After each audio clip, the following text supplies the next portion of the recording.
I thought he's going to come home and say, I'm done. I can't do it anymore. And I actually was going to be like, nope, sorry. You're going to figure it out with me. There's no way we could have gone on. So I actually was done. I was complete with the relationship. You were complete with the relationship too. My soul wanted to be with you, and I could see what that was like. I know there's like a big love between us. Like I can feel our soul resonate so deeply. And then here we are on this earthly plane, ego, personality, just putting us at war all the time. I saw you both loving each other so much, and yet this confusion of what that needs to look like, because we're hereditary, generational trauma gets passed on. And I also see all of our ancestors looking at this moment going, we didn't know how to make it good. Can you? And we're like, yes, we are actually changing this understanding of love. I have to let go of everything that is triggering me and everything that I think is wrong and everything that I'm blaming you and shaming you or judging you about, and just be like, okay, like what can I really learn from this? You're not my dad, you're not my mom, but on some visceral level, like that shit lives in us, you know, like in our cells, and we unconsciously push it onto the person that we love. And it's just so sad that we do that. And it's so fucking liberating to have that awareness.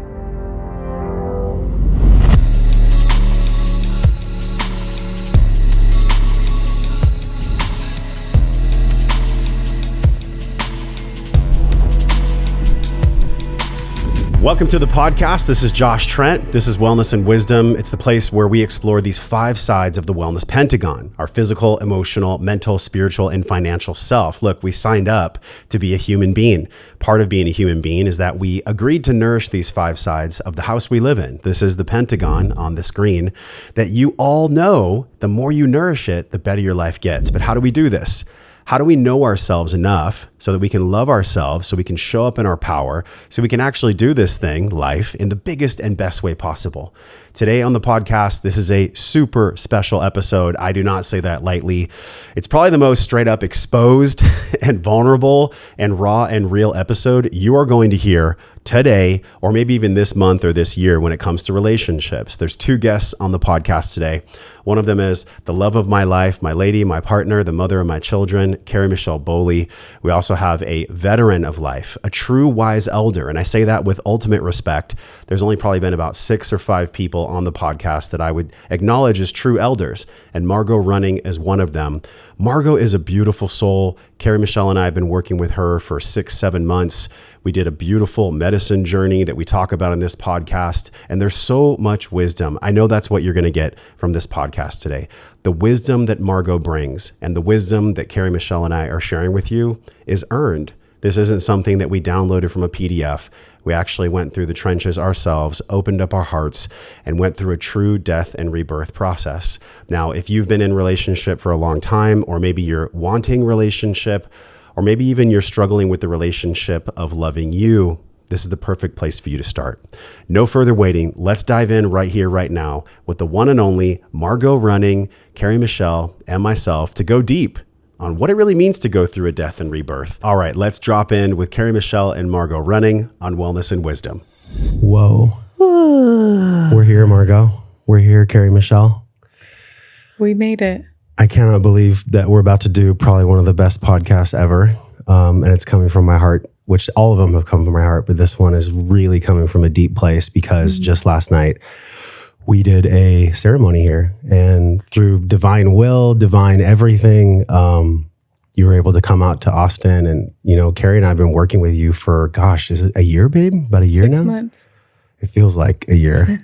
And yeah, it's just been, you've touched a place in my heart that's so deep. And I had no plans of having you on the podcast. And I had always wanted to do a podcast with Carrie. So here we are. And I'm not going to lie, I'm nervous because I think it's going to be the most real shit we ever talked about, which is amazing. Yeah, maybe I'll start with you, Carrie, babe. Why did we really feel called to Margo? Like, what did you trust in Margo that you didn't trust in anyone else that we worked with? Well, trust, I think, was the big key for me. There was just well, first I was looking for like an elder, someone who's had a lot of life experience that could really see things from a non-judgmental place and maybe in a humble way. So I had worked with Margo before I got pregnant with Naya, and I really loved the way she worked and just her gentleness and deep empathy and compassion in each session was really like different to me.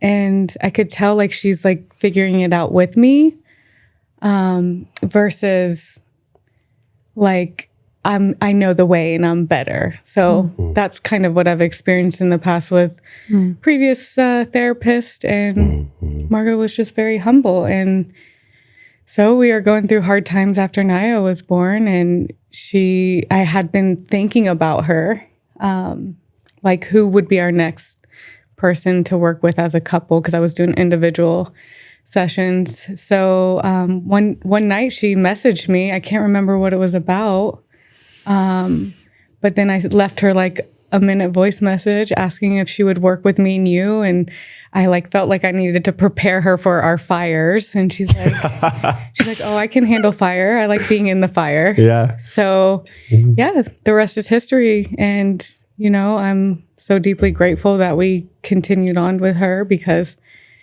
it has led us to a beautiful rebirthing. Yeah. And a painful death and a beautiful love as well.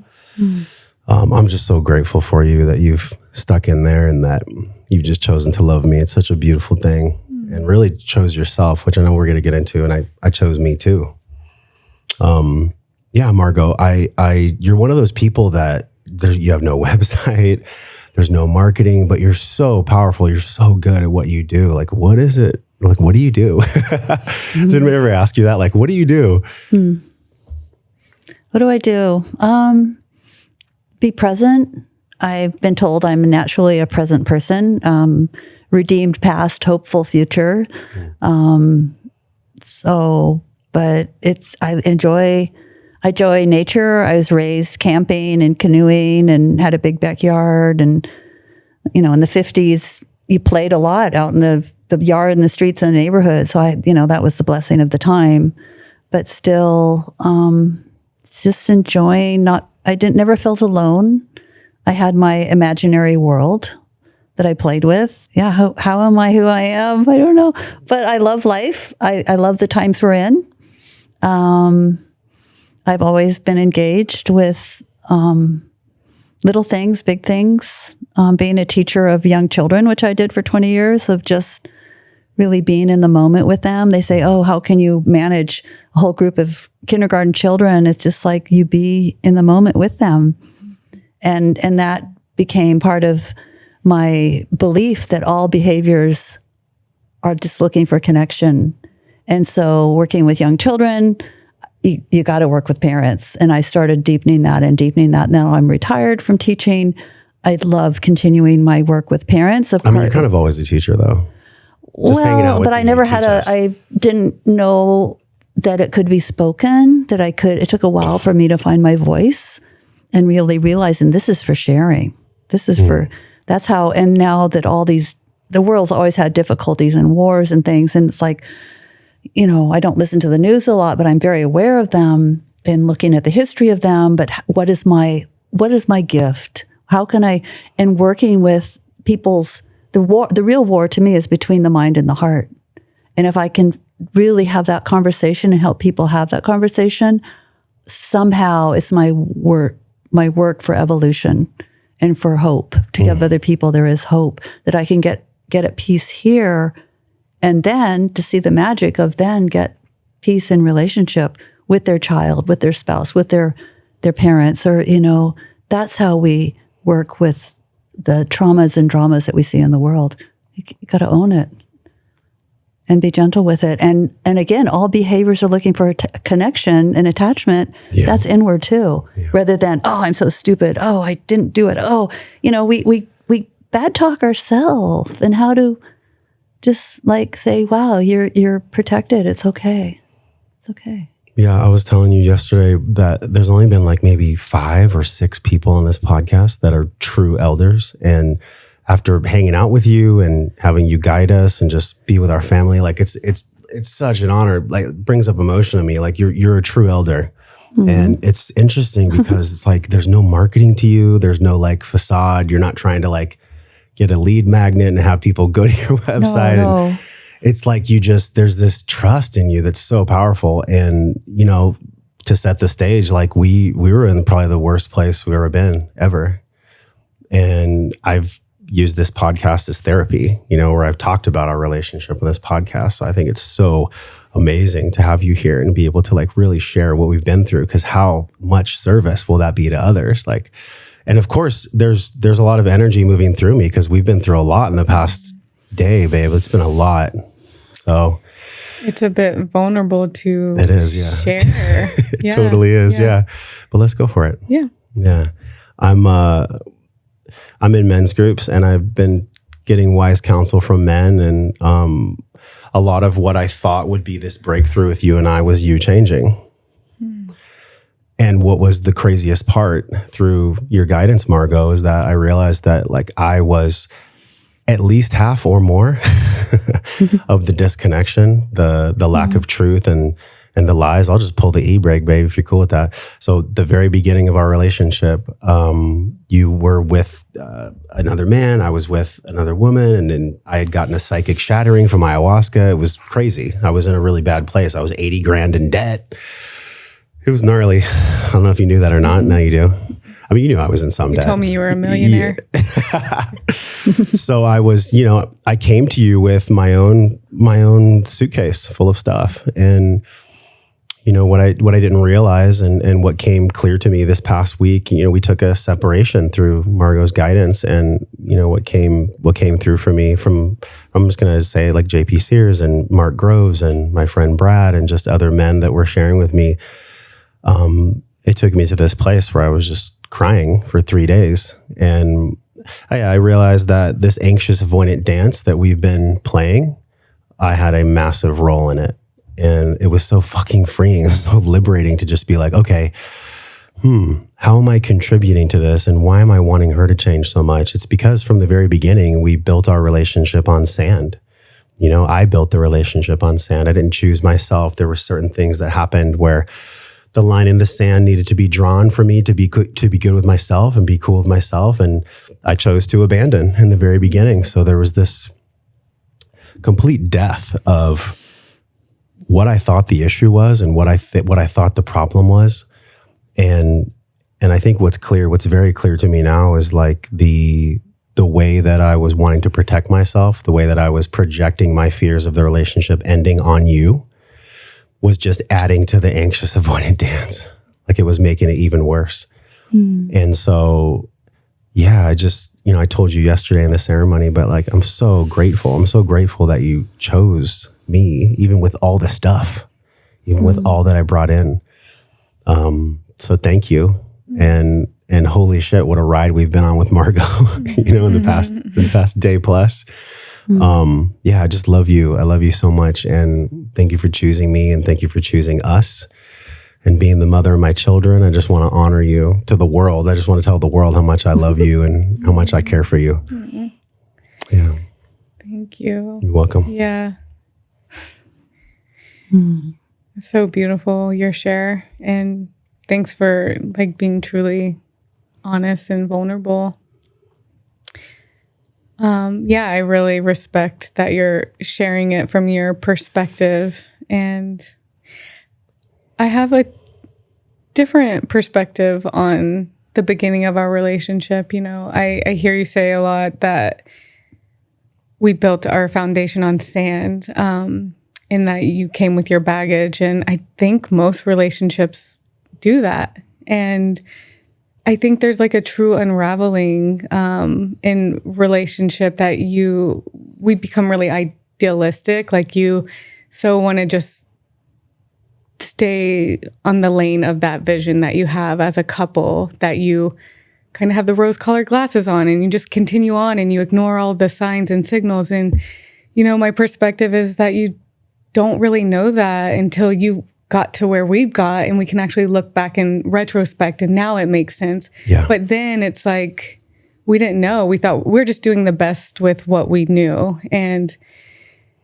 Yeah, through this relationship, you've mirrored so many like deep, wounds in me that I probably would have never moved through if it wasn't for our relationship. So you're thanking me for staying. I'm thanking you for staying through all the hard times. And you're really such a solid, devoted man. And I'm so glad we're coming out on the other side. I know there's still a lot of work to continue, but it just feels good to be honest. Yeah. And be in truth. Yeah. So about it. For everyone here, what it was I knew that I should have left. I should have given you more space in the beginning to heal, and you mirrored that back in your own way. And so I think you even mentioned something to us, like if you honor the past, then you can actually live free in the present, something like that. You can speak to that, please, in your own words in a minute. But for me, it was like really, really going to the parts of myself that I had left when I met you, because I had this grand vision of like, I saw the sunset with us, but I like missed the tar pit.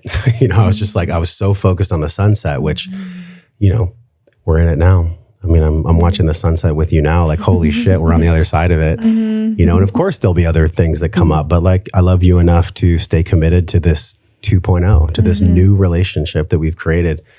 But I'll tell you, it felt way different than I thought it would feel to like be in true union and be in honesty. And I think it really, it actually forced me to become more of an adult, more of a responsible man, and just be fully honest with you, because that's all you've ever wanted. You've just wanted me to be honest from the very beginning. And there was this thread of like me not being honest with me and not loving myself enough to say like, no, you actually need time to heal, and this doesn't feel right for me. And here we are anyways, like we're here. Right. So like the honoring of the past is so good, because God, it just creates some spaciousness. It creates this like, I don't have to lie to you about anything. Like we were at the fire the other night and you were like, well, just don't tell me anything that you think will make me upset. And I'm like, fuck no. I'm going to tell you everything that may or may not make you upset, because that's choosing me. I'm choosing myself. And then you can rest in that. You can actually be like, okay, Josh trusts himself. He loves himself enough to be honest with me about everything, which is, it's literally, I think on some core cellular level, your body was like crying out for that, which was adding to the resistance, like the separation with us. So yeah, I think in the past I was like, it's all you, but it's not, it never is. Never. Yeah, for me, it really felt like in order for us to be good, that I needed to change all these ways about myself, and that I was the source of all your pain, and but no matter how much suffering and pain you were in, you weren't going to leave. And if you were going to leave, I was the one that had to do it, which was, just so heartbreaking, And I think all along, I'm just like, if he's not happy, why can't he just be honest with that and and decide to, separate? Like, why do I have to be the one to do that? And I think, you talk about this all along. I needed this truth, which is true. Like, ever since you've come back home and you've shared that part of like just being honest about everything, about the beginning of our relationship, what you really felt and you didn't honor, like, and you feeling okay if we stay together or not, was such a huge, something shifted in me. Yeah. Like you freed up space for me to be like, now I can fully choose you. Because a lot of times you feel like I have one foot in, one foot out. And I'm like, God, I didn't want to admit that to you, but I did. And I didn't know what that was. And now I can see that I didn't know if you were going to love me beyond our relationship. And that was something I was like grappling with. I couldn't really get to the root of. But when you came back and said, I will be okay without you, and I will still love you. That like, Yeah. that deeply, deeply like shifted something for me, because now I know that you're choosing me from a place of love and that you really want us. And now I can choose you. Like, this is the man I've been waiting for and that I've always wanted. And something feels really different about that. Yeah. It feels different when you can truly choose someone and you're not choosing someone out of fear of losing them or wanting to keep them from all these places. It just created that whole, avoidant and anxious attachment, which, I hated so much. The anxious-avoidant dance fucking sucks. Yeah. It sucks for everyone. Yeah. Yeah. So I wrote you this 15-page letter that came, through guidance of Margo. Like, a lot of things have come through you when I'm with you and when I'm not with you. Like, just little things you say, like all of a sudden click in when I haven't, like after our session actually. And yeah, so in the letter, I really searched my soul, and I had heard, like, shout out to Josh McMurtry, our friend, like he had told me once 3-4 years ago in Encinitas, he was like, yeah, if my wife decided that her soul wanted to be with someone else, I would have to choose to love her and respect her and honor her in the fact that she wouldn't be with me anymore. And at the time I was like, what the fuck? Like, what are you talking? How do you do that? How do you love someone even when they're not with you? Like that feeling of us not being together actually felt like death. It felt like somebody stabbing me with a sword, like true physical death almost. Now I know it was nervous system tied to egoic death, but yeah. And then I heard my brother say it. My brother James told me this about his wife too once, and same thing. It was maybe 1.5 years ago, 2 years ago. And I was like, how is that?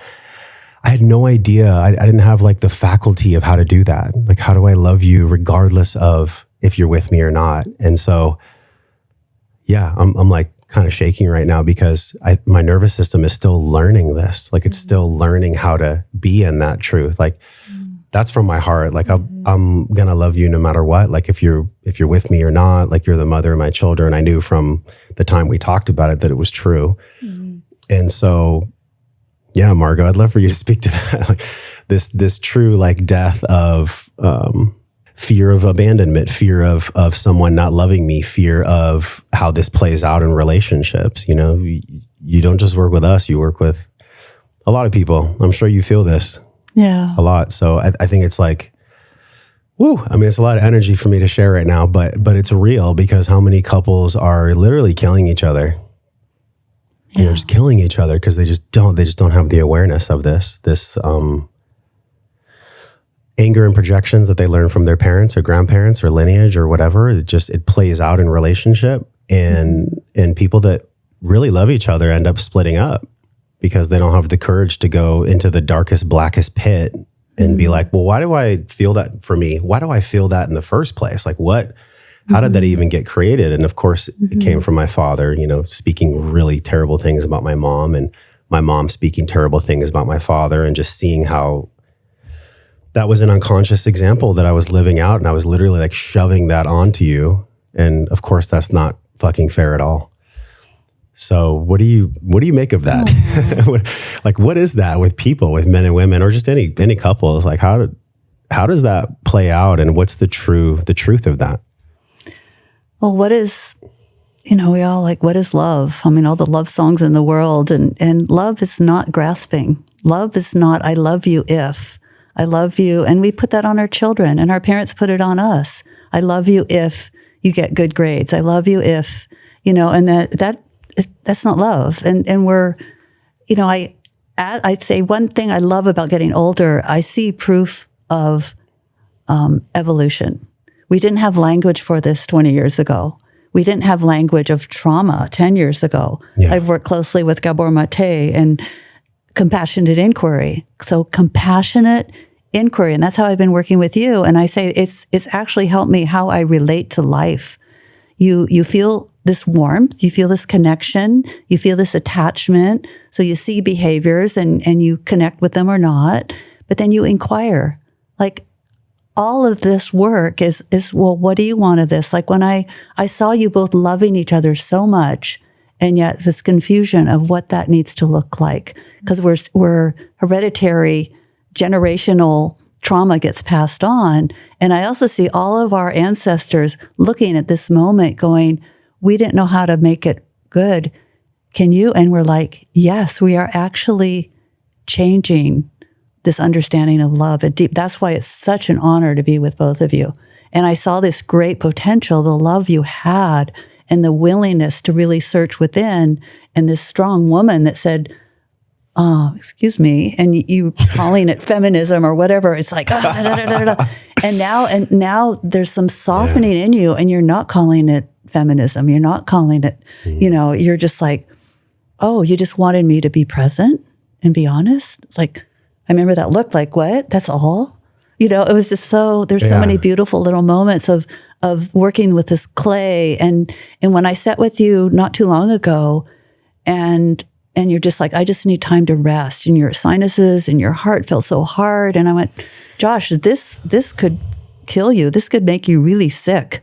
You do need rest. And that was like, maybe you go stay in your studio and just, it's not like time out. It was just time away of this man needs his rest. And then Mama Bear here saying, I have 2 babies. I can't go just rest. And it's just like, well, just go with the flow with your babies. There's something, I trust that you can do this. And you both found it. And it wasn't like, break up the fight at all. It was like, find your essence. And then within that, because you know how to do self-work, there was so much information, but you led.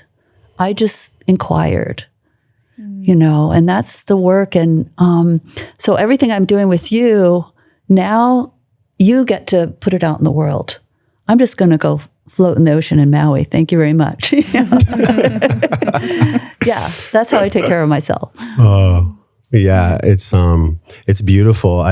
This table has had like so many amazing conversations. Like, people have cried at this table, and I thought it was really special and super fucking unplanned that we would sit here and do ceremony last night. Like, we ripped out everything, and like we sat on the floor, and I've had like a journey with plant medicine. I know you have too, and it's not always like a good thing. The space and the setting. And I've shared on the podcast, like, yeah, I'm neither for nor against plant medicine, but I know it has a time. And like last night was like the special time, the most sacred time to do it.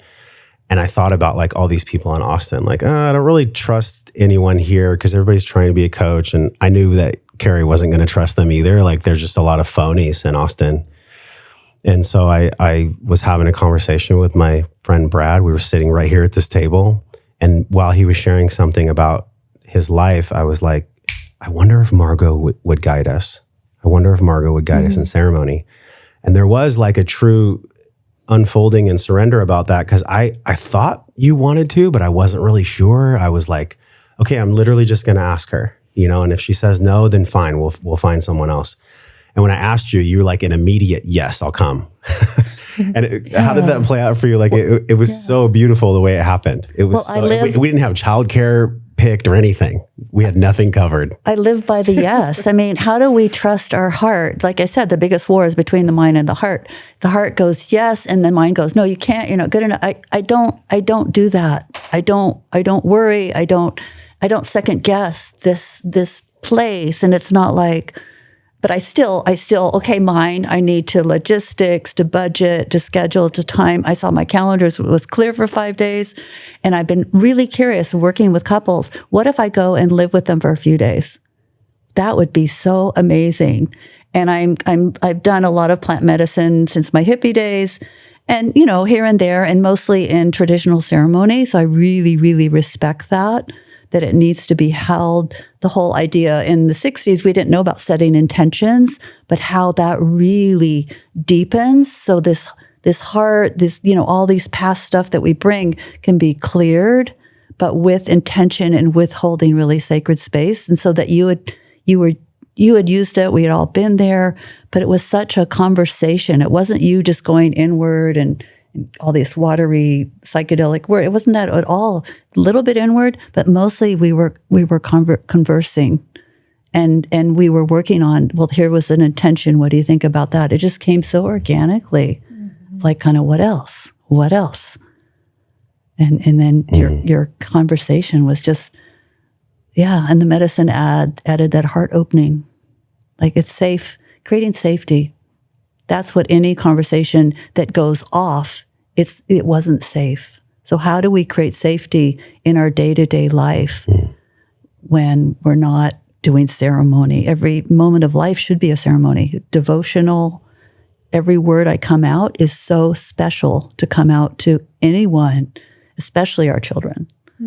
So I've been working with you guys too about the child's crying, the child's making a lot of noise, and not what's the matter, but, oh, I'm here for you.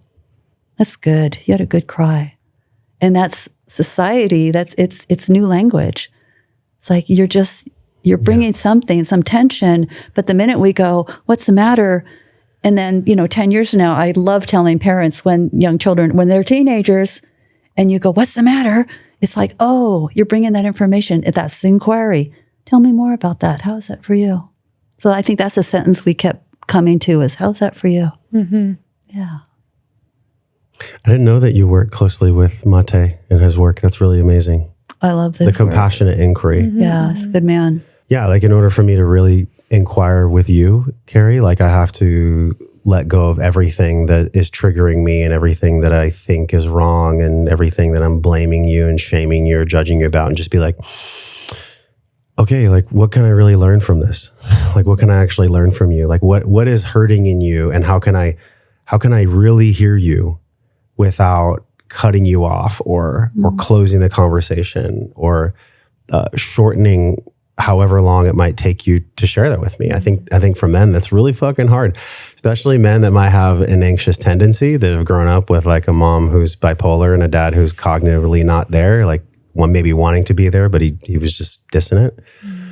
Yeah. And I think, I get this sense like why this conversation is so important and so meaningful is because I know you and I are living this out, and I'm 100% positive that there are like hundreds of thousands, maybe even millions of couples that are in this like shame blame game. And there's this truthful unpacking of like, okay, well, what did you come in with? Like, we're at this table. Like, what have you brought to the table? What have I brought to the table? And can we just be honest about that? Can we actually just love each other with all the stuff we brought without me wanting you to be a different woman, without me wanting you to be anything other than you are? And that's the most deep work for me as a man. What's your sense on that? I think the biggest work for me in this relationship is, so I feel like most of our relationship, especially in the last couple of years since Nova was born, I feel like it's been like battle of the sexes, and you standing strong in your manhood and what you think is right as a man, and me standing strong in my womanness and defending what I think is right for a woman. So my biggest work here is like how to truly be in a relationship with a powerful man as a powerful woman, and also to acknowledge like the deepest wounds, and also just to feel safe with a man. I don't think I feel safe around hardly any men, maybe from my childhood wounding. I had a brother that wasn't so kind, and mom with an abusive man. So I have a big imprint that men are not safe, or the opposite sex is not safe. So yeah, learning to trust you, trust that you have my best interest. That was a big question mark for me until this past week. Trust that you have my best interest, even if it has nothing to do with you. So I've really been learning how to just let my guard down and know that you are safe and feel you in that way. So, it's messy. Relationships super messy. And, I have to acknowledge that part of me that's afraid to be truly intimate, like just in conversation, just with my truth and vulnerability, and trusting that you can hold me there. So how can we nurture each other's wounds and still find a pathway to love, to being together. I don't know if that answered your question. My mom told me something like, I think we were in Tennessee, I think it was last year, maybe the year before. And she was like, send me this passage from the Bible. And it was like, love does not keep score. And that's like so true, because I think I was just really keeping score, you know, and on some level, maybe you were too, like all the hurtful things that have been said. And love does not keep score. So the Bible was right. The Bible's not always right. But I was keeping score because I thought, okay, well, if it doesn't work out, then I have all this evidence stacked as to why she hurt me and why, you know, everything transpired the way that it did. And I was really like building a case as to if it didn't work out, then like, you know, it was her fault. And so what was missing was me actually still learning how, not loving Josh, not choosing Josh, not actually fucking choosing Josh, like not even knowing what that is to even choose myself. We've like heard about this in life and in the work that we've done. Like, how do you actually choose yourself? Like, what's the truth about choosing oneself? Like, what even is that? And for me, it's like, it's actually honoring my true boundaries and still loving you enough if those boundaries don't gel with you, like in the beginning. And now I'm like, okay, well, now I'm going to be completely honest with her about everything, because that's the greatest gift I can give to you, is to be fully honest. Which I love. So I'm like, you know, I'm blasted apart from this, Margo, because we've done so much work. I said it was a year. You said it was 6 months that we've been working with her. And it's felt like this is the work that I always wanted to do, but I thought it had to be from like some type of other healer or other person. Like you're so not the traditional healer. Like you've blasted out the boundaries and borders of what I thought a healer really is. And it's because you have there's this vitality in you, there's this trust in you, there's this playfulness in you. Like you're 74 years old and you're like this youthful spirit. I think maybe that was what, you know, you speak to it, but like I felt a trust in you, because I always think to myself, whenever I get advice from anyone, I'm like, would I want what they have? Like, would I want some of what they have? Would I want some of their energy? Would I want their life? And maybe with all the therapists we had in the past, probably not. I probably didn't want what they had. I always just received what you gave me, and I asked you questions. I never said, why are you putting all the fault on her? I never said, have you looked at yourself? I didn't really think it either. I just like, this guy's intense. He's showing how much he's loved. He's showing me confusion, until it was only a few weeks ago. Finally, you could very intimately share me the hard heart you had. And I just said, this man needs rest. You know, I didn't, and we kind of said, can you go into no, I can't. The heart is so hard. I can't even go in there. Well, just sit on the edge of it. Just be with that hard solidness. And you had a really good sleep that night, just getting that close, you know, and it's never like, oh, you know, bang on it, go in it. You know, it was just, you gave me what you were willing to give me. And that's the gentle healing. That's the compassionate inquiry, if I can say, of just where do you want to go? You lead. Because if I lead, it's not about me at all. It's being a patient elder, I guess, you know, let's sit on the porch and shuck peas, you know, and talk about the weather, but it's talk about the inner weather. That's the difference. Yeah. And setting intentions too is part of it. And then ceremony. And then it's the big concern from both of you was, what's the integration? It's like changing your diet or going on a fast. It's afterwards. Do you just start eating your hot dogs again? No, it's after the fast, after the switch, after the retreat, the spiritual retreat or whatever you do. It's the after that is almost more important than the actual doing it. And so you were both really concerned, how do we maintain it? And that's part of our ongoing conversation. And you were asking, so you come on intense, and Carrie goes like this, which she protects so beautifully. And part of what I really learned is, this is not bad. This is not wrong. But how does the other person honor, oh, there you go again, rather than, oh, there you go, you're shutting down, rather than, wow, you're protecting yourself. And then what you said is, all I need to know is when you'll come back out. and just, I want to hear you, but not right now. I'm protecting myself rather than it being a life negative, that all these protections that have maybe been there since infant time or beyond are really healthy. It kept us going. I mean, look at this beautiful woman that was so protected, and yet it contained her beauty. It protected her. So now that this opening, it's like, thank you for this. And when she needs to do it again, it's like, oh yeah, I will hold that space. So you were saying, what I need is for you to know is I don't need to be fixed. This doesn't need to be fixed. And then what you said back was, oh, you just needed to know how long are you going to be there. I've been abandoned so much. Mm-hmm. I need to know this isn't forever, because I get really lonely out here without you, So it was just such beautiful, you finding each other's language, like how do we carry it on? Because it come up again. She's going to go like this and you're going to be like this. Basic male-female gestures, but how do you go, oh, and she go, okay, I like your truth, but that's enough for right now before I go like that, So it's just, now it's just a flow rather than, oh, yeah. It's so beautiful working with both of you. Mm-hmm. I was like, yes, let's continue, because I can feel the love. And I'm so honored to be with this. Yeah. Yeah. Thank you. Yeah, that's what was so confusing to me with us, is like, oh, I know there's like a big love between us. Like I can feel our soul resonate so deeply.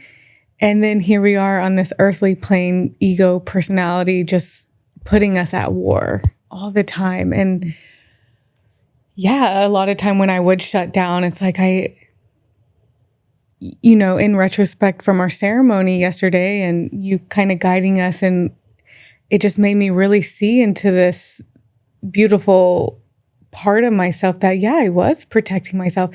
I also needed to know that you weren't going to ridicule me, or I could trust that you wouldn't try to kill me, or not really kill me, but but it felt like that, a survival thing. And I didn't feel that with you before. I felt like I had to continue to protect myself, because if I open up to you, I don't know what's going to happen. That was way too scary for me. And really exploring that in our ceremony yesterday. Like, I don't feel like that's going to be a big issue as much. I mean, I'm not saying that I won't ever shut down, but I think and feel that I can trust you in those moments, that you're not going to really hurt me, Well, yeah, it's like I shared, my nervous system's still getting used to just being open, right, and learning how to be in this 2.0 with you. Right. So I cherish and honor the fact that your nervous system is still getting used to that too. Yeah. That's fine. It's welcome. Yeah. It's all right. Yeah, this is all new. It's brand new. And it feels different than any healing sessions before. So yeah, I kind of was like thinking like, oh, maybe we're doing like a interview or a conversation too soon, because we haven't really truly integrated yet. But no, this is the best time. Yeah, but I just feel the shift on a deep somatic level. Yeah. Yeah, there was a deep cellular energetic part of you that just had to know, like you had to know that no matter what, that I was going to love you, no matter what. And oh yes, that's true for me now. Mm-hmm. And I know that wasn't ever true for me before. I had to know that you were going to love me even if it wasn't in service to you. I have to know that. Mm. That just frees up so much space for me to like choose you. Before it's like, yeah, it's really, it's deep in the aspect of like, I could feel that part of me that was like, oh, I couldn't leave Josh. I wouldn't want to hurt him that bad. I know how much that would just hurt him. And yeah, just questioning like, do I want to be in a relationship? Like, oh, but we have children. And then also going back to this vision and deep soul resonance I have with you is really what kept me there. And I know there was possibility with us to clear this, and having this space away for that week. I was really angry at first, like, how can he just leave? But it was so necessary. Yeah. And it was very necessary for me to like clear the fog of, oh, I do really want to be with him. And now I'm going to do anything I need to do to get to that higher union that we... Yeah, you thought I was going to come back home and say, I'm done. And you were going to be like, nope. Oh, yeah. I'm not letting you do that. I said that to I said that to him last night. Yeah. I said, I thought he was going to come home and say, I'm done. I can't do it anymore. And I actually was going to be like, nope, sorry. You're going to figure it out with me. And I'm ready to just uncover what you think I need to, what I think I need to in order to be in better union, and vice versa. So, yeah, we owe it to ourselves. We owe it to our children. We owe it to our ancestors. And it's easier to walk away, I think.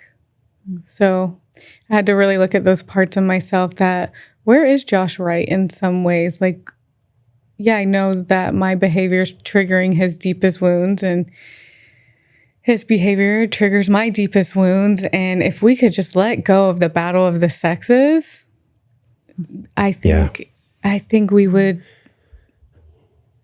do great. And I think since you've come back, you haven't said anything about how a role of a woman, or what do you think a man should be? Yeah. So it doesn't have to be like a fight between men and women. Yeah, what I traced that back to was my dad, he made really poor choices in women, and the women that would walk all over him. And I used to resent that so much about him. I'd be like, why do you let these women just blatantly disrespect you? And I didn't even realize this until now. I didn't even say this in our ceremony. I haven't said this to you at all, but like, I was like, I'll never be like that. I will never be weak like my father. And I think that definitely played out in the previous version of our relationship of like, I'm never going to let a woman walk on me. I'm never going to let a woman disrespect me. Like I saw them, he allowed them to disrespect him. And also looking back on my previous relationships, I totally let women walk all over me. And I think I had some of that resentment that was wanting to be cleared as well. Like I even feel like it coming out now, like it's like off gassing, just still letting go of that. And just knowing that like, you're not them. You're not my dad. You're not my mom. But on some visceral level, like that shit lives in us, like in our cells. It and we unconsciously push it onto the person that we love. And it's just so sad that we do that. And it's so fucking liberating to have that awareness. Not that the road ahead has to be perfect. I'm sure that like off gassing will continue in some way. But yeah, the commitment I made to you and that I'm solid in is that I'm committed to this version of us. I'm committed to this version of us. And if the old version comes up, I don't need a guarantee that I'll be able to handle it or not, because I know I'll be able to handle it. Mm-hmm. And so my commitment and my love to you now comes from that place. I don't need a fucking guarantee. I think in life, I've always, even in my business and just in all relationships, I've needed some kind of like tacit guarantee that I'll be okay. Mm-hmm. But in a fucking paradox, like I actually took away the intimacy of friendships, business, because I needed some kind of guarantee that I wouldn't be hurt or I wouldn't be loved or I wouldn't be abandoned. And to that, I say, fuck no. I'm not interested in that. I'm not interested in playing that game anymore. And that feels freeing. Like that to me is liberation. Like taking off the fucking cuffs from myself, thinking that you were the one that was cuffing me. But like, I actually showed up and I'm like, what the fuck? Why are these cuffs on me? And I have a key and I can just unlock my own cuffs. So that's the place that I get to love you from now, is that place that I don't need a guarantee. And it would fucking crush me if we broke up. Like it would be really sad. It would be devastating, but I would still love you and I would still eventually be okay. And I know that you need that. And I feel like every woman needs that. And like I said with Josh and my brother, like I truly didn't know wear that. Like I didn't know how to embody that before. And now I know how to embody that for you. And that's fucking power. Like I've always like signing my email sometimes like peace and power. It's like, well, I can't actually have power unless it's from peace. I can't do that. You can't feel my power unless you can feel my peace, especially with what you've been through. Like it's not going to be possible for you. So in this crazy fucking way, in the same way in the beginning of our relationship, and definitely now, like you were always calling me forward. You were always calling me forward.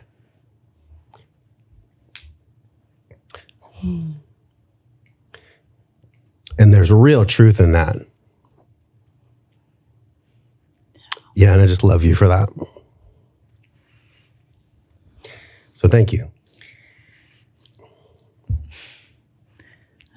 We said a few times, be here now.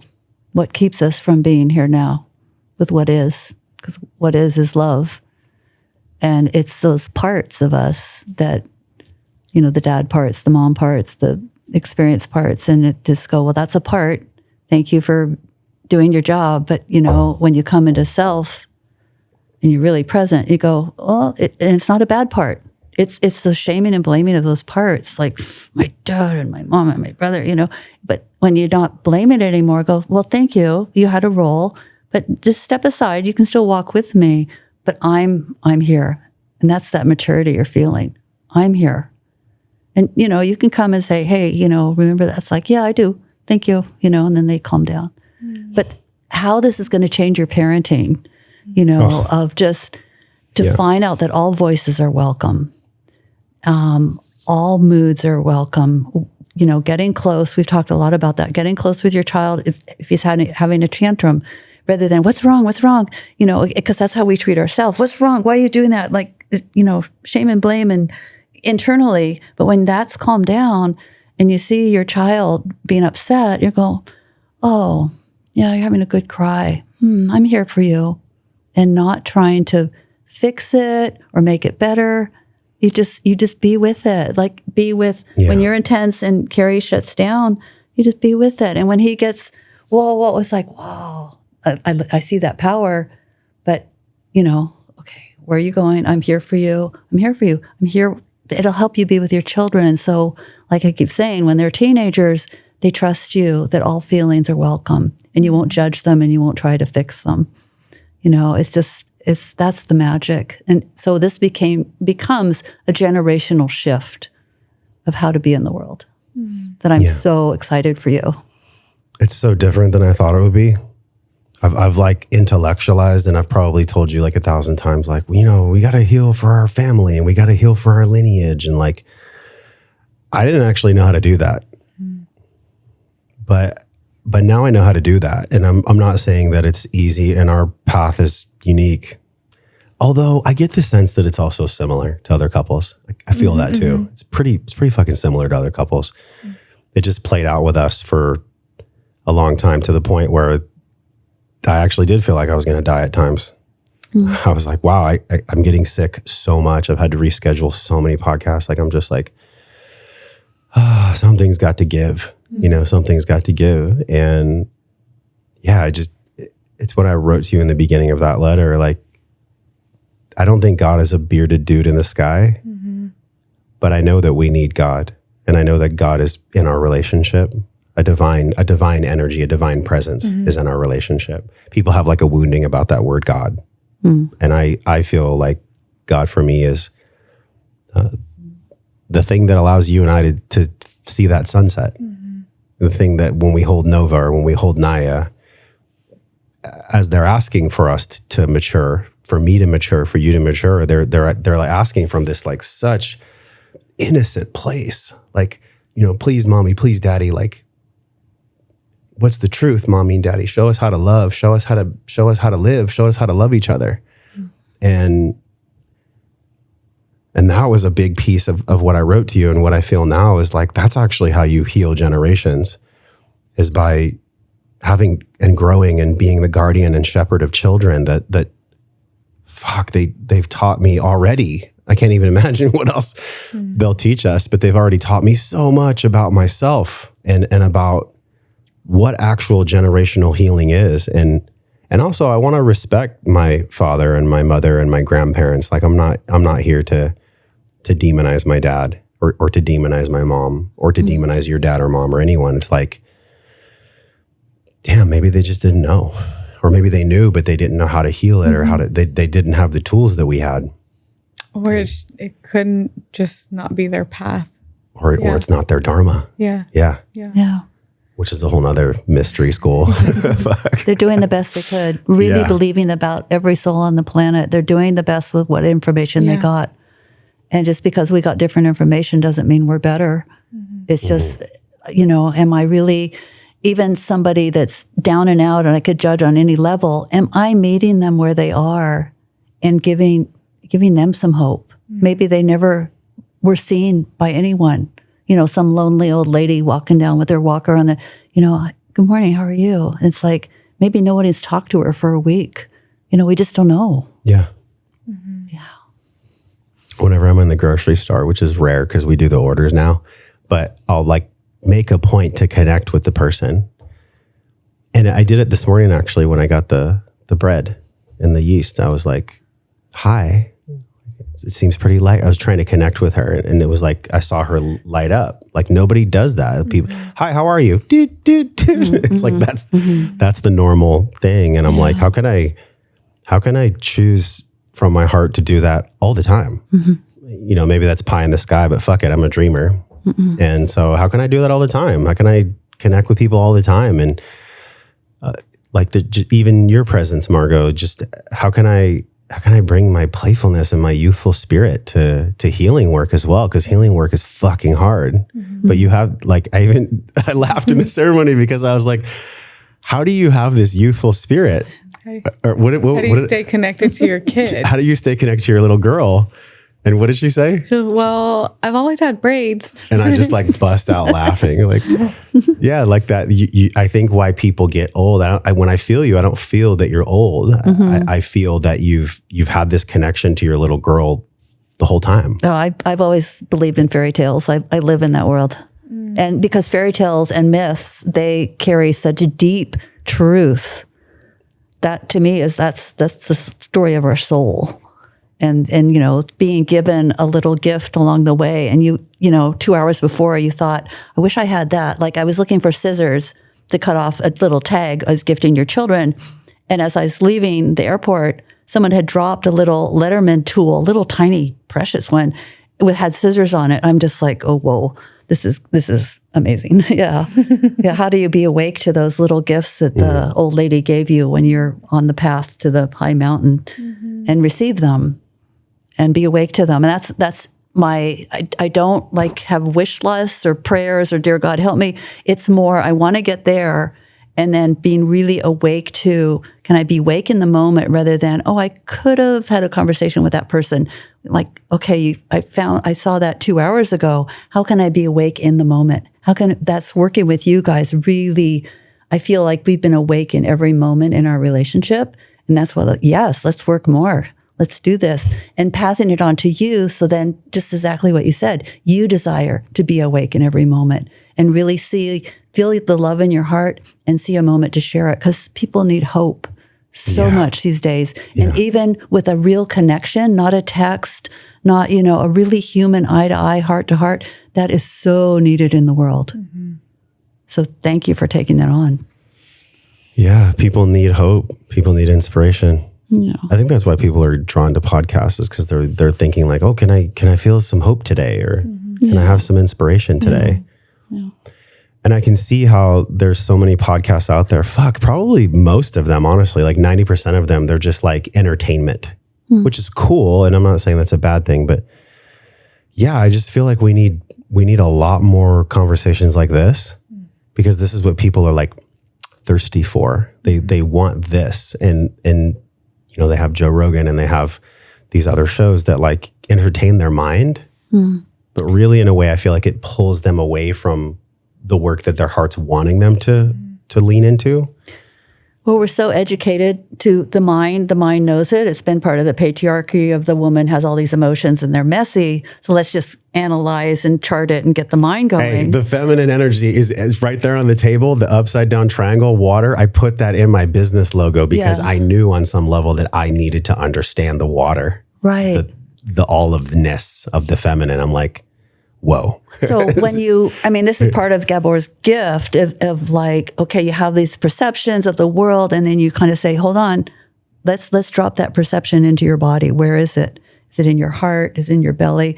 And just have a person really go into their body, which, they've ignored because we're told to ignore it. It's all heads. That's where you get graded. Yep. Drop into your body. Yep. And just go, oh, it's really tight in my heart whenever I think about that scenario that keeps happening to me or that relationship. It's like, okay, go into your heart, feel it.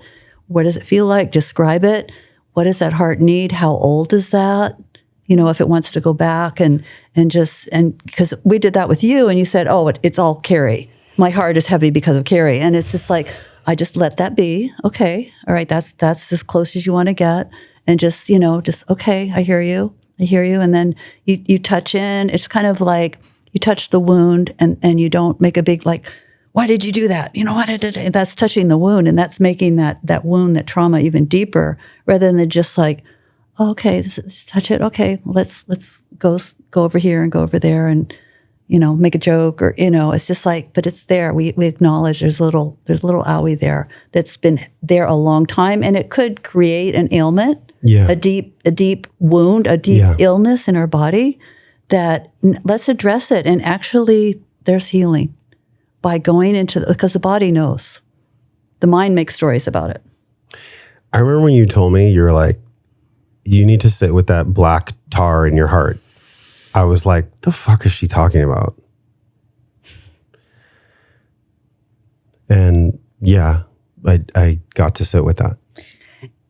And which was the beauty. Yeah, thank you for that feedback, because really I try not to say you need to do this. Well, it was good. It was timely. It was very delicate. It was needed, and it didn't feel. I didn't feel like you were barking at me. It felt like, I think what kind motherly energy I've always wanted to feel.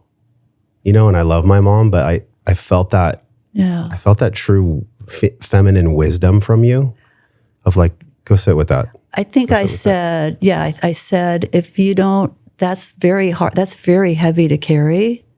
If you don't look at that, it could get worse. I'm just like, that could really make you sick. You think you're sick now? Because it was more an intuitive, like, that's why I said, go rest, go take time. Yeah. What do you think really shifted you while you were away? Like, you had all these profound awarenesses where you needed to choose you and love yourself and trust yourself and honor your truth. Like, what was that for you? Like, what brought you to that? It was conversations with Mark, JP, and Brad, and also with Margo, and also my desire for us.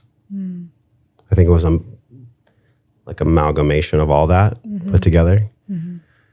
And I also think there was some mysterious timing around it. Like, who knows? We could have, well, actually that's part of it. There's no way we could have gone on. Right. There's no fucking way that the previous 1.0 could live it didn't have any more breath for me. So I actually was done. I was complete with the relationship. You were complete with the relationship too. So I think it's a mixture of all those things that just kind of blasted me apart. Yeah. That's the best way I can explain it. Yeah. I don't think I've told you this, but a lot of, like, I know my higher self and my soul wanted to be with you, and I could see what that was like. And I know we were just arguing and in disagreement so much about almost everything. And with 2 kids and lack of sleep and just like, we're both changing so much as a man, as a woman, and individually. But there were a lot of times where I just felt like I was like the source of your pain, that I'm just like, gosh, I couldn't do it, but I was like, I think if I just ended the relationship, he would thank me one day. But I I just had this hope between us that one day we would just get it. And yeah, I really have to just thank Margo for just holding us in that deep fire and container and helping us find our way out of the forest. That was burning.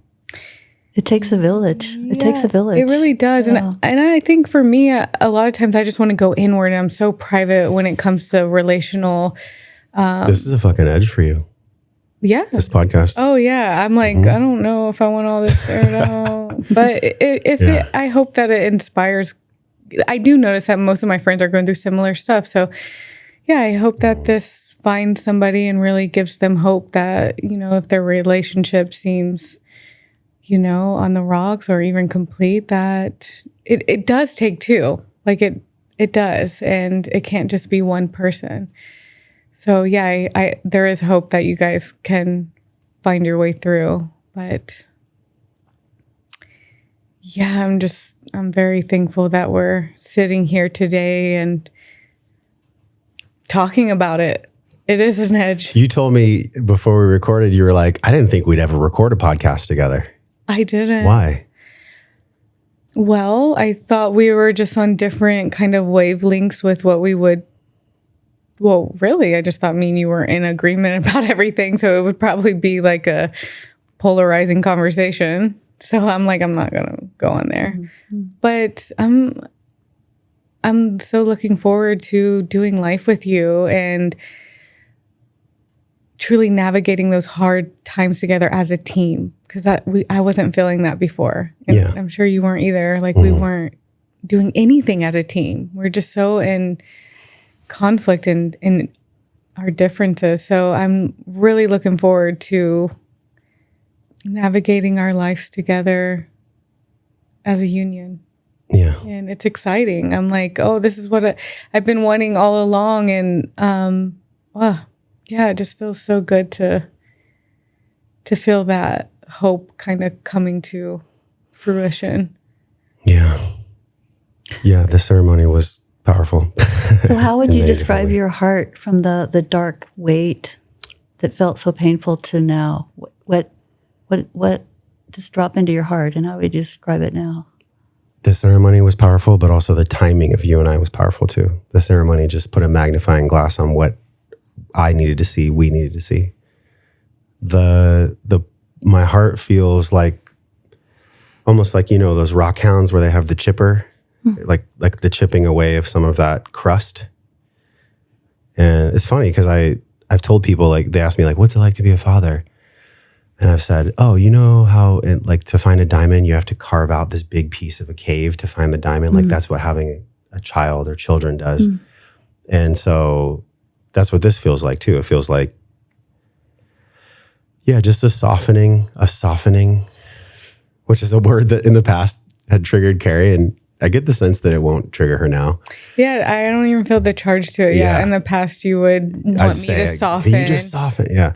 So really, like what she was wanting from me and the beautiful, beautiful ownership of this is like, well, when I come to you with a soft heart, it's a lot easier to give me softness back. And I think that's real. And so the chipping away of that black crust, of that tar, is what I feel.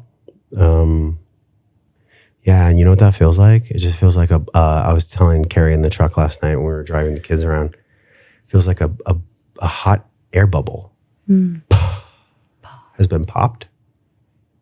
What's inside? Space. The flow of life, the ease and grace of organic, that word so chastised, but like true organic living, like just a natural organic life. To live organically is what was in there. And it was being covered by, this really, I think if I'm really tuning in, like it's been there for as long as I can remember, that chip. And in a way it drove me, it drove me to want to be of service and to want this and to want a family and to want these big things, to want this big life. But now I'm just like, wow, what even bigger life is possible without that fuel source? Like what's possible now to create from that place, which is honestly, I think why people, we've plateaued, right, as a podcast. And so I feel like this will amplify and accelerate and explode potential that maybe I didn't even know was possible, because that stuckness that I feel from a lot of other shows, like the person leading the show has like almost like a barkingness. And maybe like David Goggins, right? Like he wrote that book, You Can't Hurt Me, which is so funny. It's like, he's obviously very wounded and he's wrote a book about his anger and everything. But like, I think there's room for both now. I think there's room for like me as a man to know when to strike and when to cut, when to protect, but also when to soften. And let's be honest, the softening is the majority of the time is the softening. You know what I call this is treasure hunting. And there's this big demons and dragons at the cave, and they look really scary, and they just really want attention. That's their behavior that we've put up with, and we fight. That barking and that fighting. It's like he just wanted to play. He just wanted a friend. And then when the dragon's your friend, the dragon image of fairy tales, he's got all these jewels and treasures. So inside is this sparkling, glimmering life force that we've so wanted, but it needed to be so protected. Yeah. Because of all the stuff, and just making friends with the dragon. And it just, like you have a dragon toy with your son. It's making, play with him. He's lonely too. And not shame and blame him. Like, how dare you, I'm connecting a huge dot right now. There's this movie called Finding Joe, and it had like Gay Hendricks and all these others, some people from The Secret in it. And there was this one scene in that documentary where it was this young boy fighting a dragon. And I get it now. I don't think I ever got it because of what you just said. It's actually, how can I just put the sword down and just give the dragon a hug? Because I'm creating the dragon anyways, which is maybe a cosmic fucking joke. It all is. We're creating our own dragons. Now, I mean, there's evil in the world. There is evil forces in the world collectively that we're dancing with, and I think righteously battling with too. But that's what's in there. That spaciousness that you asked about is, this agency and authority to not have to be in protection all the time, to not have to always be like hypervigilance has been a thing for me, where I'm like, okay, well, if that person fucks with me, then I'm gonna like draw a line in the sand and I'll never talk to them again. It's like, is that actually the best thing to do? No, it's not. It's not the most loving thing to do. I mean, there's a lot more there.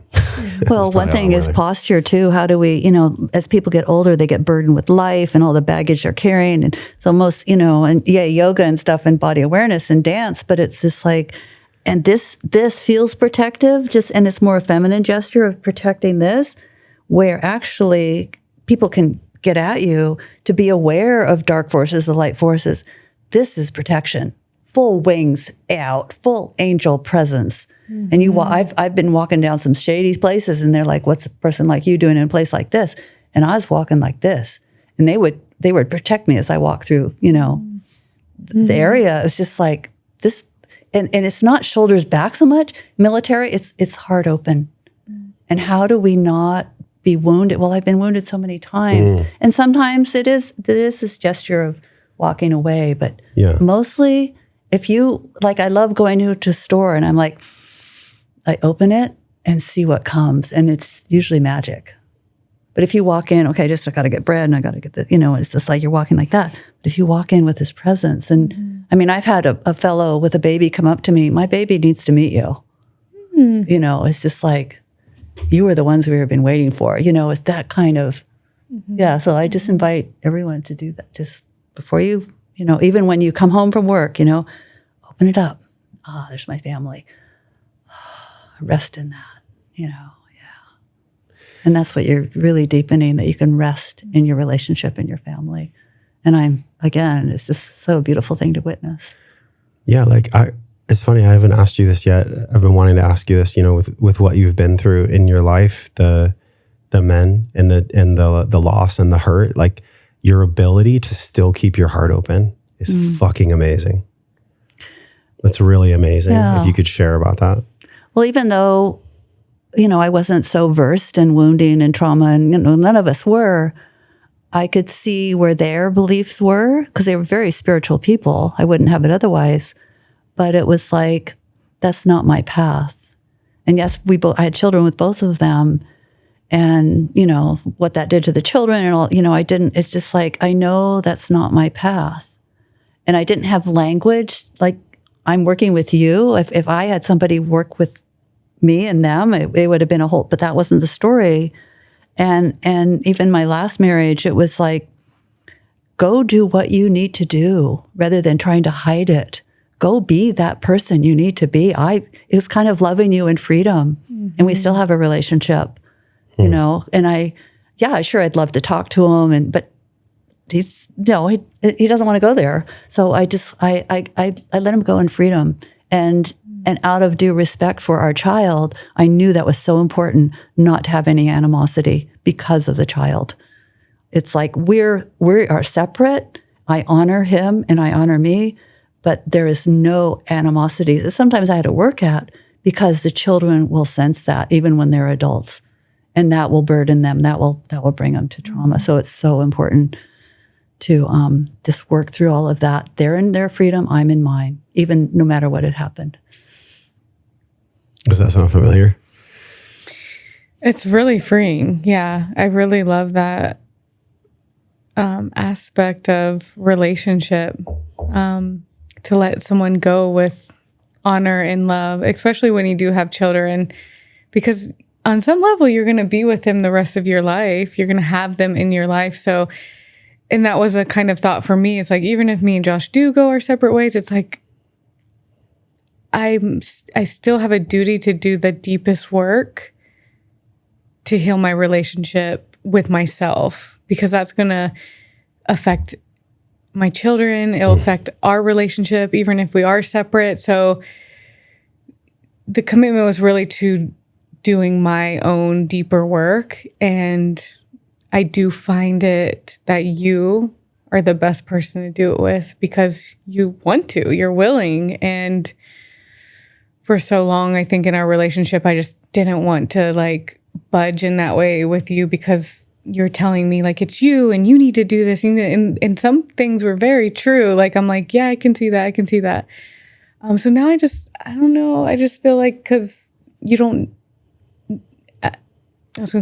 need me. Now I feel like I can actually trust you. Like, I can trust that I can lean into you, and that you're gonna. Well, he doesn't need you to be a certain way. Yes, to validate. That's it. I'm open. I mean, what is commitment? I am open to supporting you to grow. Yes. No matter what, but please communicate. Yes. Yeah. Give me something when we're in the shitstorm. Yeah, give me some hope. Yeah. Tell me, I'll talk to you tomorrow at 5. And I'm good with that. That's all I need. Yeah. Yep. The hardest thing for me. Sure. Yep. But I don't know. I don't feel like it's going to be such a charge now. I don't know. There's like a deep sense of renewal and trust. The trust part was big for me. Yeah. So. Yeah. I also want a presence too, that I think sometimes, for whatever reason, I even saw it in that video. I sent Margo the anxious-avoidant video. I'm like, this is what's going on. Look. And in the video, it talked about, well, the anxious has a role to play as well. And I think and I think sometimes one might be seen as better than the other. Right. And I actually know now, in full honesty, both the anxious and avoidant, none of them are better than the other. Right. They actually play a dynamic role in the way that the really gross dance happens. Right. Which I'm not interested in playing. Like, I'm interested in a totally different dance. Yeah, same. But yeah, I think that's something that really needs to be present as well, is like the anxious isn't the good one. And the avoidant is not the good one either. Right. Well, in our relationship, I definitely felt like you took on the honorable, anxious person, and you cared more. And well, it was a way for me to be in control. Of course. Yeah. And you would shut down. Yeah. And I felt like everyone just understood Josh's pain, because, oh, poor Josh, his heart's hurting. And here I am, like this, like closed off, shut off person, which isn't my true nature. You know, this has shown up so deep in relationship with you. Yeah.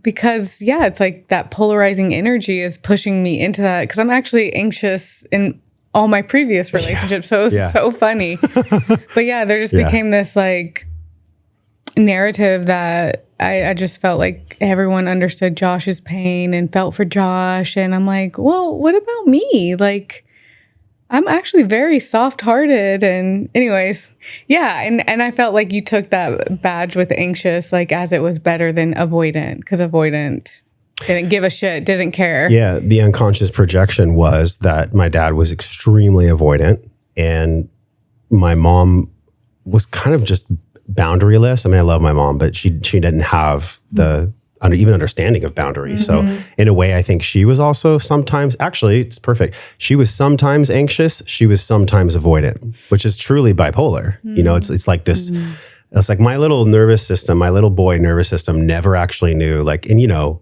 if my mom watches this, I just want to share with you, like, I love you, Mom. Like, this is not, you did absolutely the best you could, 100% with everything that transpired. But the result of that was that I never really knew like what home base felt like. And so any time that your behavior would elicit the same feelings in me that I felt when I was younger, I would go into like damage control mode, because I could think about moments of like having to do the dishes for my mom, her being in the room crying and me like making my own dinner and just like, what the fuck do I do? Like, how do I feel at home in myself? How do I feel at home? And then being with my dad and my stepmom when I was in high school, and just the craziness that happened, and just feeling so much deep pain around this wound with my father that I, through your guidance and insight, I was able to like just really actually treat it in the same way that I would treat my son. Like, oh, you're being avoidant. Okay. Yeah. Okay. You're not wanting to be part of Nova's life or Naya's life. You're not wanting to meet Carrie Michelle. You're not wanting these things. Okay. Like, how do I be okay with that? And I think I'm on the road to that now, like actually understanding how to be that, how to embody that. I don't have it mastered. Like, I'm not going to bullshit. but I think there's a starting path for me there to just let him be. And the last thing I'll say is that, I had another one of the 6 elders that has been on this podcast with you, is like, he sat right there and he said, maybe the greatest gift your father could ever give you is the absence of his presence. And there's definitely like, there's pain there, because like who doesn't want their father to be in their life? Who doesn't want their mother to be in their life? But there's truth there. And maybe on some level that actually is the truth. Because you asked me in ceremony, like, do you want your father to be in your life? Yeah. And I sat with that and I was like, no, I don't. But it's not a fuck you. It's not a hate you. It's like, I can't bring you into my family when you behave in that way. Like, it's not safe for my woman. It's not safe for my children. It's not safe for me.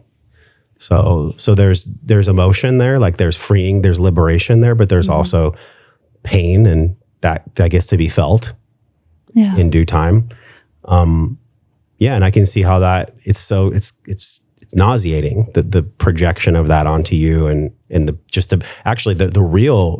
the hardening of my heart most likely was attached to that as well. Because if I can't trust that God would bring me a father that loved me, or that God would bring me a mother that was safe, then there is no God. I've even said in times in the past, like, fuck you, God. I've said that. Anger towards God. And now it's like, okay, let's choose a different game. Let's choose a different way to be okay with this, rather than me because all that is me just wanting to be in control. And looking at what strengths those parents brought you, like finding little tidbits, because it made you the amazing man you are. Yes, the tensions and the difficulties, but he brought me that, and he brought me that.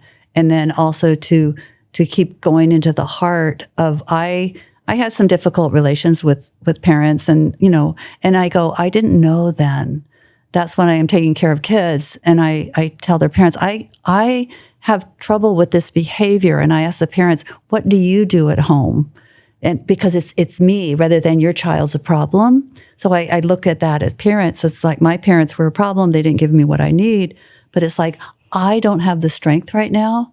Maybe I will later, but it's good to give space so I don't keep projecting on these old patterns that cause these pains. So just how I don't know, like even to a parent saying, I'm feeling sad right now with you, but I don't have the tools to really have a deep conversation I want to, but I really hope we do in the future. So it puts out this, it's all self. It's all about me. It's not about you weren't there for me.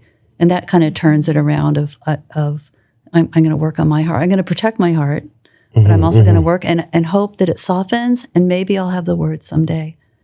You know, right now my mom is long gone, but I still like, oh, Mom, I wish you could see me now. And look at the gifts you gave me. We weren't that close. But I see her community and her, you know, all her crafts. And it's like, what gifts did they give you? And just kind of put those in your little treasure bag. Yeah. I mean, he definitely gave me the gift of perseverance and of commitment, because he was very committed and perseverant. Yeah. So yeah, you know, if my dad ever sees this, like, I love you to the best that I can. Yeah. I love you in the way that I can. And there's a line, right? There's a line for me and the people I love as well. And, you know, I love you to the best that I can. You know, it feels very freeing to say, based on the resources that anyone has in any moment. I want to just talk about medicine just a little bit, like, because some people don't have access to it, don't believe in it. What did you do? You know, it's like, it's more to me, because I've done mostly traditional ceremonies, except for the hippie days. We didn't even know anything. And it was just kind of like, oh, there's different ways of being. And this opened my heart and this opened my vision. And then, but to me, the most important is setting intentions, feeling a perception, feeling it in your body through therapy or just yourself, feeling where is this in my gut, in my heart, and just really giving it space and thanking that tension that protect you. And I'm not comfortable with it anymore. And asking for, praying, just be with guidance of how do I, without the whole word of spiritual bypassing. It's like, okay, I'm going to meditate. Now I feel better, but oh, it came back again. It's like really go into the tension. And then with the tension, give it attention, because that's what it's lacking. And then set intentions of where you'd like to go with that. We spent a whole day setting intentions before this. Yeah. You know, I look forward for you reading those again. And then in your daily life, say, you know, show me where it is. Oh, there it is. That interaction brought it, that little behavior, and I judged it. And just really looking at your way of being with yourself, and then your self-criticizing thoughts. And then when you get some aha moments, it's really good to write these down, the before and the after of just their daily interactions. Like, oh, that it's kind of binary. It's open and close, open and close. And we have to do that, breathing in and breathing out. It's like, but when the close gets stuck or the open gets stuck, then we're in trouble. Then we're not in good health. So how to just allow this to happen? And then the integration afterwards.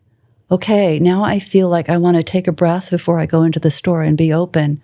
Okay, well, I went into that store and I didn't want to be open. And just kind of looking at like, just listening more and feeling more, and not just trying to make it a headspace. And different plant medicines that have been used as long as the history of humanity has been on the planet, they use it shamanically, medicine-wise, to open different areas with guides, you know, with, and it does very gently, you know, if it's very, and they're doing a lot of research on how much and when and what kind of setting and environment. It's so important. I know so many young people, my interest now, there's so many young people that still look like, whoa, we had fun, you know, it's kind of like a party thing. Like and then they come back and they have a hard life. They're just suffering. And it's like, how can we use this to really open? And so just, yeah. That's so beautiful. Carrie and I know couples that have done way more medicine than us, and they're not in any better place. Yeah. Mm-hmm. The medicine is not the ultimatum, the answer, the golden fucking ticket. It's a microscope. It allows us to see if we have the courage to see, but it's not like by you and I doing medicine that's how somehow going to save us. No. Mm-mm. Yeah, and the medicine we did, I feel like was only, it was truth serum. Like it only put us closer to our truth. It was truth medicine. And I think most medicines are like that if you're willing to look. Yeah. Truth ain't always easy. But it's necessary. I'm really curious, Margo. You have some things that we shared. Like, is there something that you think would be of service to other couples watching or listening that you could share in learning about Carrie and I, from your notes or from your own memory, or just something that you really saw us battling with that you could actually bring some relief and a different direction, a different game to another couple? Yeah, looking at when you shut down and when you open, when you have hope and, this relationship, there he goes again. Of just going, you know what? I'm feeling triggered.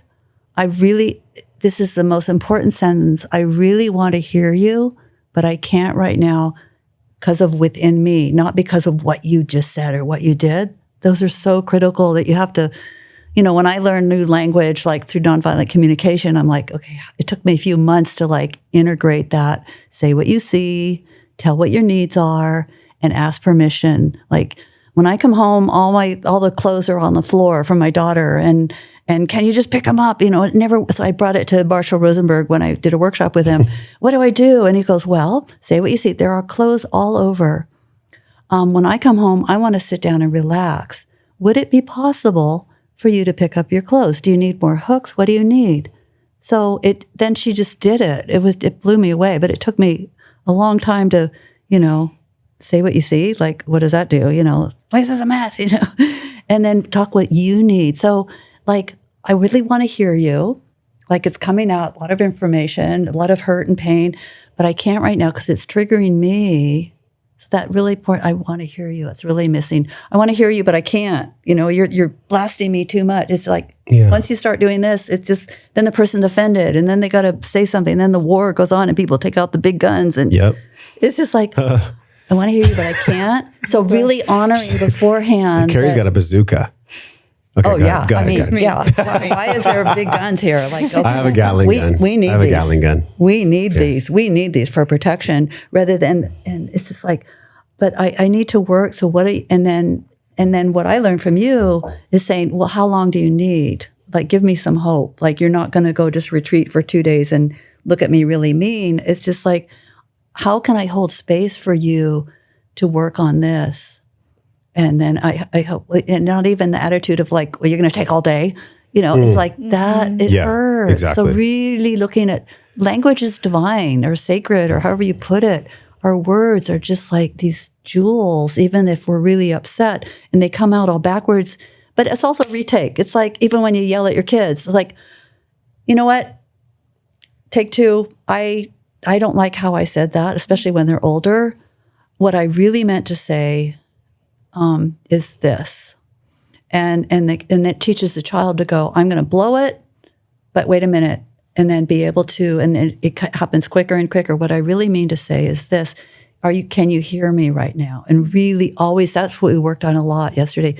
Permission. Can you hear, can I share this right now? Is that okay? Mm-hmm. Yeah, I'm here. And that, you know what? Oh, that's enough. I'm full. Because I don't want to zone out on you. Because when you're talking to someone and they zone out, you feel it. You're like, and then you want to get more intense and more like, you need to hear me right now. Listen to me. And the person to be able to say, I can't hear you right now, but I want to. And I want you. The yes and the law of improv of, yes, I hear you and I'm full right now. It's like, let me digest that. Because it's really... So it's always, how do I stay connected even though I'm closed down? I want to hear you, but I'm really full. So can we talk tomorrow? And then to honor that. But I need to tell you right now. It's like that person to go, oh, what did she or he just tell me? So that's really the languaging that I found is so important to your kids or anybody. It's so good. I love you guys. Love you too. Love you too. Yeah. To speak to that, what happens in me that I shared with you is the previous version of Josh that I'm cool if it comes back around again because I know what to do with it now, imperfectly, stumbling, whatever, is that there was a tyrant that lived in my mind. And it would be like, you can't fucking rest why would you need rest right now? Your business isn't where you want it to be. Like, you should be doing something else, like just fucking exhausting. And so then I would dishonor my body, and I would just continue to push through and push through and push through. And then I would show up at home exhausted, completely exhausted. And there'd be no spaciousness for like conscious communication or, you know, I want to hear you, but I can't right now. That doesn't exist when I'm, and I'll just speak for men because that's what the fuck we do sometimes. And women do it too, but I think it's present in men. Like there's this like, just get it done. Just even that phrase, like I think there's even shows, get shit done. It's like, yeah, there's a time and a place for that, but not all the time. Like not all the time. And so I can see that kernel of wisdom as well. Like actually truthfully honoring where I'm at, even if it's like 10 minutes laying on the ground and just breathing. So yes, men, we get to do that.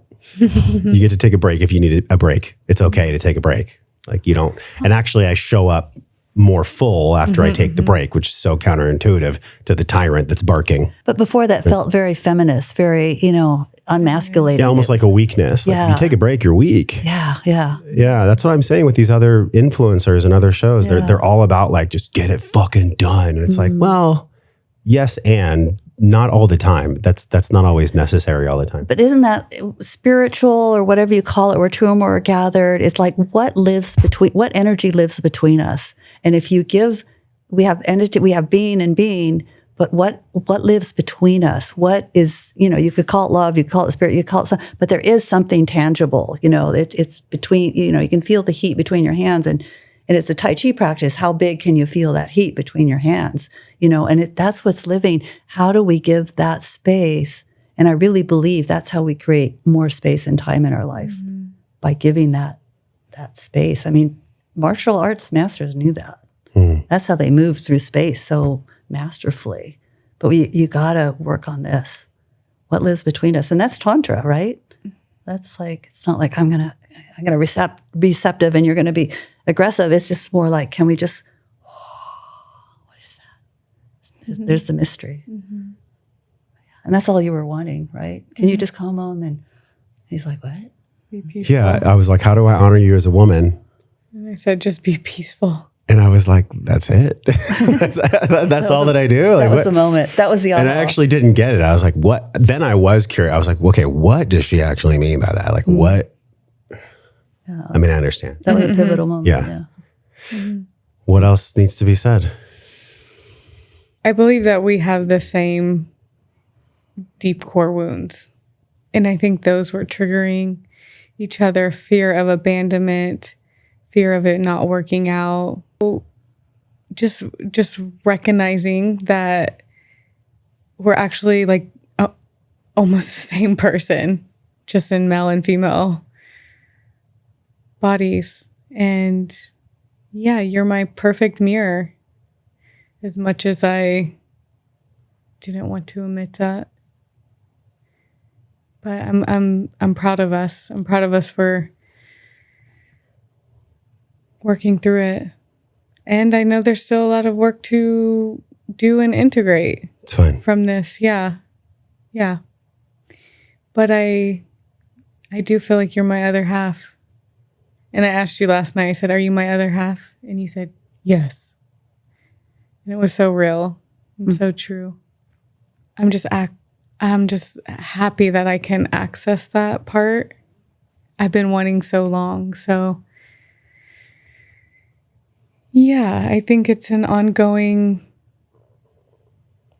mission together to stay in union and be part of a family. That's been my biggest dream and goal, is to have a thriving family. So it starts with us individually turning the microscope on ourselves and finding our ways back to each other so we can give it to our family. Thank you, my love. Thank you for being here. I love having you on the podcast. I love it. Thank you for having me. And thank you, Margo, for just answering what you felt, answering the call. So beautiful. Look for the yes. Yeah. That's my advice. And don't question it with your mind. You can look for the yes with your whole being, and then your mind can help you figure out the pathways. And you'll know if the pathway goes somewhere else, but it's guided by your whole being. Yeah. It's profound that we did a ceremony right here underneath this table. Like it's really special. It's really special. So thank you. Thanks y'all for joining us. Go and share this podcast with somebody that needs it. Because I think so many people do. So many people do. So and may you all find the elders in your world. There's so many lonely elders that have so much wisdom to share. Yes. That they lived in a simpler time, or not, and just make friends with your neighbors. Yeah, especially indigenous elders. Whew. Yeah, I've sat with many. Yeah, we need this earth wisdom. Yeah, and now we get to sit with you. Yeah, it's such a blessing. Such a blessing. Yeah. Thank you, Margo, for sharing with us. Thank you for letting us share with you. My honor. Thank you for coming on the unplanned podcast episode too. That totally worked its way in magic. So just deep gratitude for you. Thank you, babe, for being here. Okay. Peace. Aloha. Hey, thanks for watching this video. If you love this video, hit subscribe. That way you'll be automatically notified when new videos come out, new episodes, and also share this video with a friend. If you loved it, they're gonna love it too. Check out some of the videos on this screen that are perfectly curated based on the video you just saw. Make sure you follow me, and I'll see you in the next video.